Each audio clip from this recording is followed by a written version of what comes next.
Hello everyone. Today we are going to study reactions of KMnO4, that is potassium permanganate in acidic medium. Okay, so there are two types over here, acidic medium reaction, neutral reaction. Let's first try to understand acidic. Now this KMnO4, potassium permanganate, okay, is basically separated as what? K plus MnO4 1 minus. Yes or no? So all the reactions that you're going to see in this particular presentation, they are revolving around this MnO4 1 minus. Okay, that is permanganate ion. Along with that, there is another type of ion called as manganate. We are not discussing about that over here. So let's take our permanganate ion. MnO4 1 minus. Always remember, in an acidic medium, whenever the medium is acidic, okay, you are bound to get a particular product, that is Mn2 plus. Okay, so just remember this one thing, rest I'll help you out with. Whenever permanganate ions are put in an acidic medium, you are bound to get magnesium ions. Okay, sorry, my bad, manganese ion. Okay, now here what we need to do if we want to further proceed, we need to look at this oxygen. How many oxygens are there? 4 oxygens, right? So double the amount of hydrogen and put it. Now, since we are looking at acidic medium, there is bound to be protons over here. How many protons do we have? How many hydrogens? Double the amount of oxygen. So what will happen? 8 hydrogens, 4 oxygens, they react to form H2O. How many H2O? 4 H2O. So let's see, 4 twos are 8, 8 hydrogens, yes. 4 ones are 4, 4 oxygens, yes. Okay, so this is how a basic construction of acidic medium reaction happens. Next thing that we need to know, here we have 1 minus ion, we have 8 plus charge, and here we have 2 plus charge. The number of charges should be equivalent on the reactant and product side. So here totally plus 8 minus 1 is plus 7. And here on the product side, we have plus 2.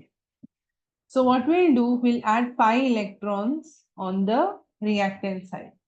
So plus 7 minus 5 becomes plus 2. Now you have both reactant and product side equal in charges. So what was step number 1? Step number 1, we took permanganate ions. And in the acidic medium, we know they become manganese ions. Next step was what? Whatever number of oxygens we have in excess, double the number of hydrogens and place them aside. So what would happen? Hydrogen and oxygen, they react to form water. Okay, 8 hydrogens, 4 oxygens. They react to form 4 water molecules. Third step was what? The charges need to be balanced on the reactant as well as product side. So on the reactant side, we have balanced the charges by adding some electrons. And in the product side, it is already balanced. Now look at it carefully. We always call potassium permanganate as a good what? Oxidizing agent. Yes or no? Oxidizing agent is what? Oxidizing agent is something that promotes oxidation. Oxidation is loss of electrons. So oxidizing agent gains electron. Can you see potassium permanganate is gaining electron to continue the process? If you have not understood this, I'll be uploading a separate video explaining why potassium permanganate is a good oxidizing agent. Till then, you might check over here upside. I have linked one video for why potassium dichromate is a good oxidizing agent. Similar lines, potassium permanganate runs. This is a general equation of potassium permanganate or manganate ions in acidic medium.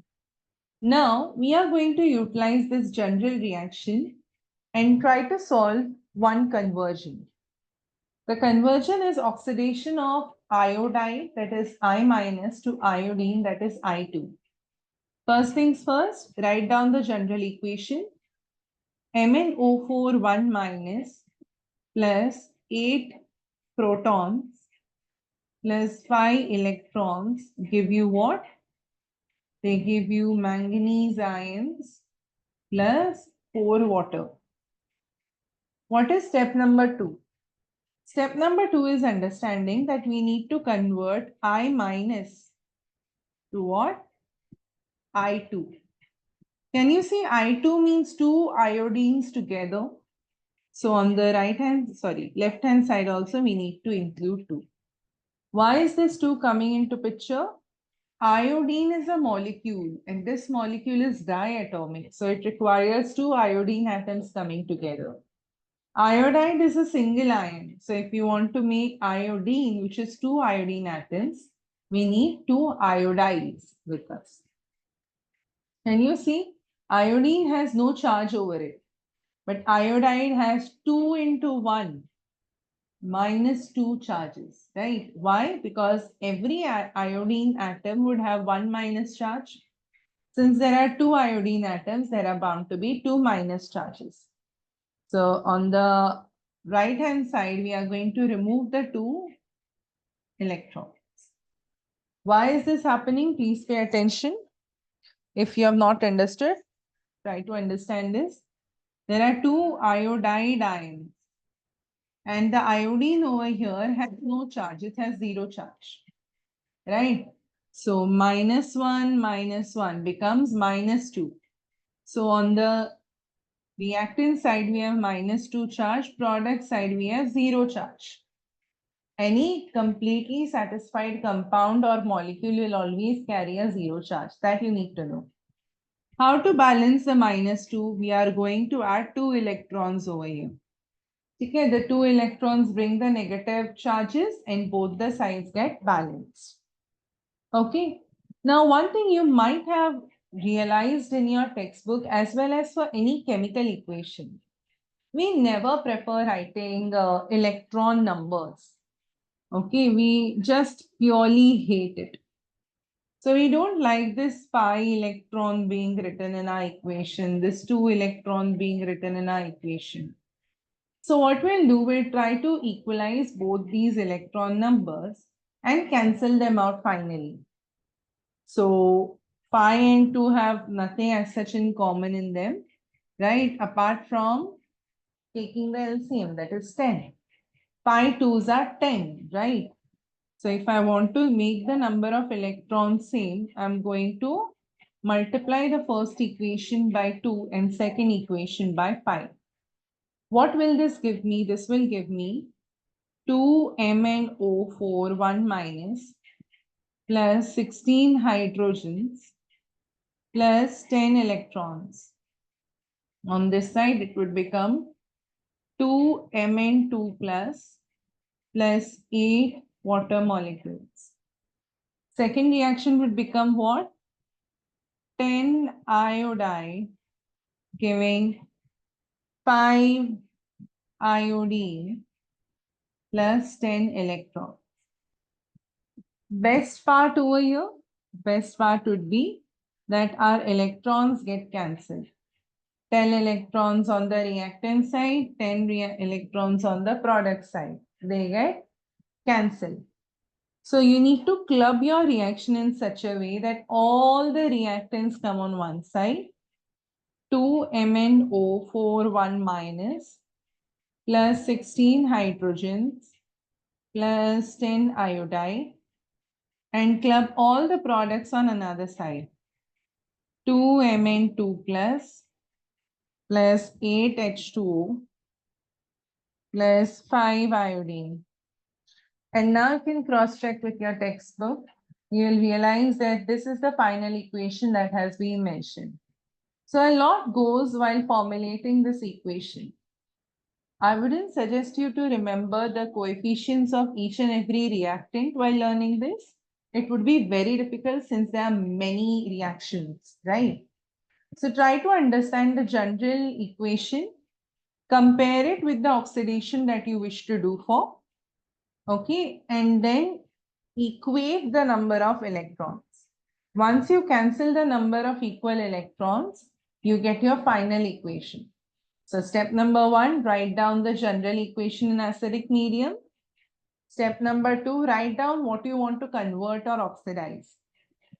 Equate. Step number 3, equate the number of electrons. And finally cancel them out to get step number 4, final reaction. If you have understood this, let's try ferrous ion to ferric ion. What is the general equation?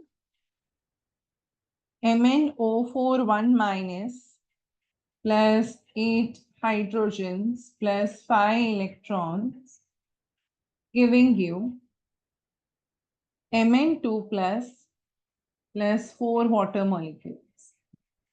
Ferrous is what? Ferrous is Fe2 plus.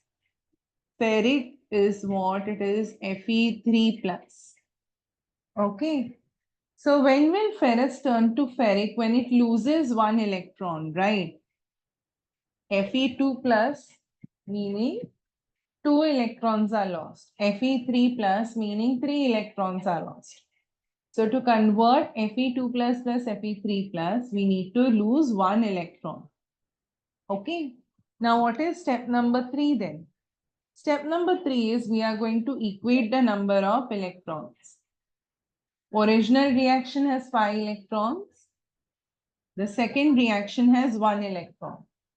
So pretty simple when we take the LCM, we just need to multiply the second reaction with number 5. Okay, let's see. MnO4 1 minus plus 8H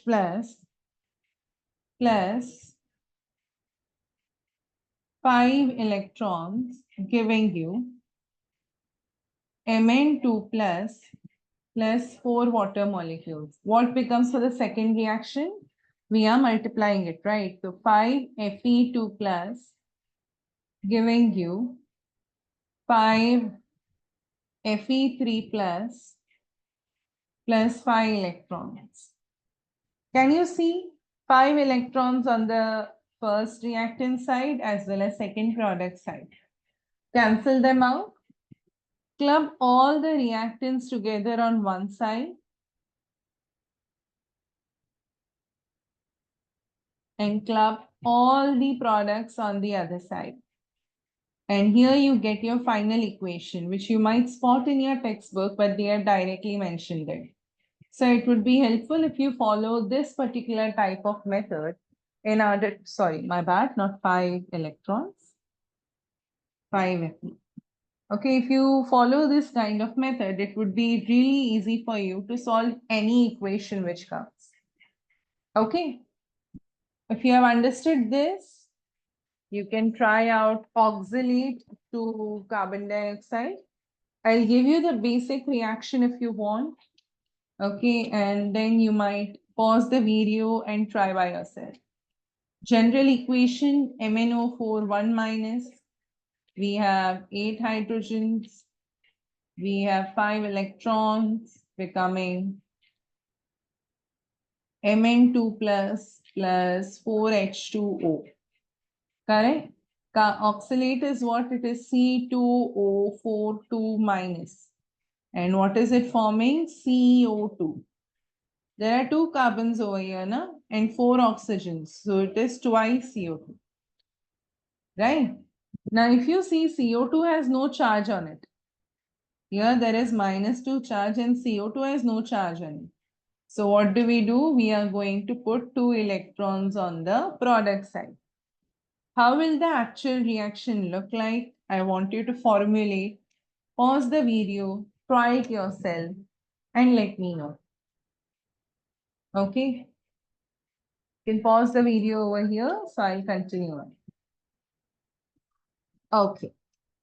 I hope you were able to solve. Now here again, step number 3, equate the number of electrons. First reaction is 5 electrons, second reaction 2 electrons. Same drill. Let's try to get it to the LCM of 10. Yes or no? So once you understand this, see, initially you might have felt, oh, such big reactions that we need to remember, write it down. Once you understand that there's something key to it, it becomes relatively easy. Okay. So my advice always is you have a ton of portion to complete. Do not base your studies on mugging up. That would just confuse you even further. And God forbid you forget one thing, everything comes cascading down. You might even encounter, blacking out. Okay. Blank spaces. So you won't be able to remember things if you're marking them up. Try as much as possible to, watch videos, get some idea on how things are done. Over here, if you know the basic or the general equation, the question is already given in the paper, right? Oxalate to carbon dioxide. So you know what you need to find. If you know the general equation, you can directly substitute, equate the electrons, and voila, you get your answer. Okay, so don't stress out. Try to understand where things can be simplified. So let's see how we get our answer. We get our answer as 2MnO4 1 minus plus 16 hydrogens. Club all the reactants. So 5C2O4 2 minus. On the other side, club all the products. 2, my bad. 2Mn2 plus 8H2O, giving you 10 CO2. Okay, this is how we are understanding our equations. Okay, let's try other equations. Now, if I'm not wrong, there are 3 more equations that we can do, 3 to 4 more. Okay, so let me help you with one, and the other 2, I'll be just giving you the hint on how to go ahead. Okay, so you can try them by yourself. Again, here we have sulfide to sulfur. First of all, let's try to understand what is this sulfide actually. We have this H2S hydrogen sulfide, right? H2S gas. When this splits, you split it as 2H plus S2 minus. We are converting this S2 minus to our normal sulfur. Please do not write it as S2. Sulfur is not diatomic over here. Okay, so S2 minus to S, that is sulfur. Okay, let's try it out. We have a general equation. MnO4 1 minus plus 8 hydrogens plus 5 electrons, giving you Mn2 plus 4H2O, right? Sulfide is what? S2 minus going to sulfur. Can you see over here in sulfide, we had 2 negative charges. Sulfur is completely stable. So what do we need to do? On the product side, we need to add 2 electrons as a loss. Okay? So that is how we are framing out whether we need to add electrons or not. Okay, so this becomes what? 2 electrons. Again, step number 3 is same. Equate the number of electrons. 5 electrons over here, 2 electrons over here. LCM, multiply by 2, multiply by 5. Right, let's write it down. 2MnO4 1 minus plus 16H plus 10 electrons, giving you 2Mn2 plus 8H2O. Second equation is 5S2 minus, giving you 5S plus 10 electrons, right?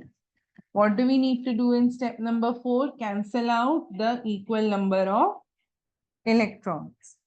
So what is your final answer? Your final answer is 2MnO4 1 minus plus 16. Club the reactants together. 16 hydrogen, 5s2 minus. Club the products on the other side. And voila, you get your final reaction without having to memorize all the coefficients.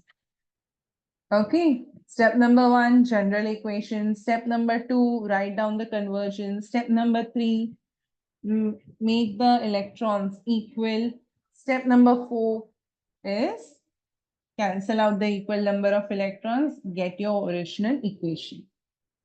Okay, now next 2 questions, I feel that you can try it by yourself.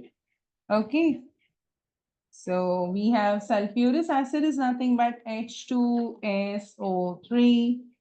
Sulfuric is nothing but H2SO4. It splits as 2H plus SO3 2 minus. That's why we are just taking up the ions. Okay. We are taking up the ions to simplify the process. We don't want to complicate it out. Okay. So what are we looking at in this equation? Sulfurous acid we are given. We are converting it in sulfuric. Okay. So try this out. Write down the general equation. What is the general equation?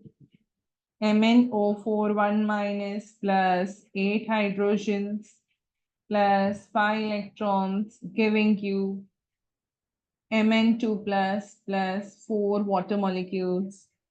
What is over here? SO3 2 minus giving you SO4 2 minus.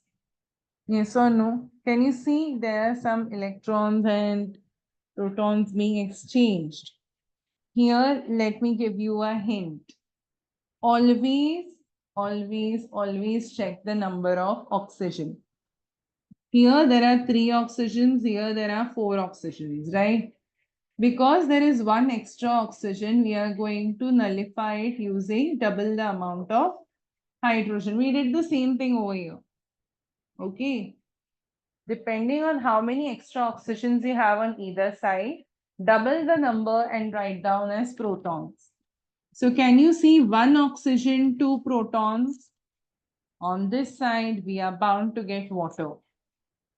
Okay, now let's try to see what is the number of charge. Water 0 charge, sulfurous -2, sulfuric -2 here is +2. Yes or no? +2 -2 together they are going to make 0. So we need to add 2 electrons over here to make it equal. These 2 electrons would be equal to this -2 charge. So there are some modifications which come over here. What is next step? Equate the number of electrons, get your final answer. Okay, let's try nitrite. How does nitrite look like? Again, the general equation, MnO4 1 minus plus 8 hydrogens plus 5 electrons giving you Mn2 plus 4 water molecules. Okay, nitrite is NO2 1 minus, nitrate is NO3 1 minus. Drill is the same drill. 2 oxygens, 3 oxygen, 1 oxygen extra, na? So 1's double is 2. 2 protons on the next side. 2 protons react with 1 extra oxygen to give you water on the other side. Let's see the charges. Water 0 charge -1 over here. -1 over here is what? +2. Yes or no? So see, electron changes definitely are going to occur. So no need to be stressed about it. Okay. So just equate the number of charges and you would be good to go. Try out this equation. Okay. And even the previous one. And understand how things are flowing. Okay. No need to be stressed under this condition. Okay. So let's see, this total charge is -1. Over here, -1 plus 2 is +1. So +1 meaning we require one more electron to nullify. Correct? Try this out. Go ahead, think over it. And once you understand the things properly, make sure you note down where you had made mistakes priorly, what things were confusing, because these things are relatively simple. What is the logic? Step number 1 is write the general equation for acidic medium, right? So that becomes your step number 1. Step number 2 is write the conversion, whatever you want to convert. Step number 3 is going to be equate the number of electrons. And finally, step number 4 is cancel the electrons and get your final equation. That is it from my side. I hope you have understood, and Happy New Year. Signing off. Bye.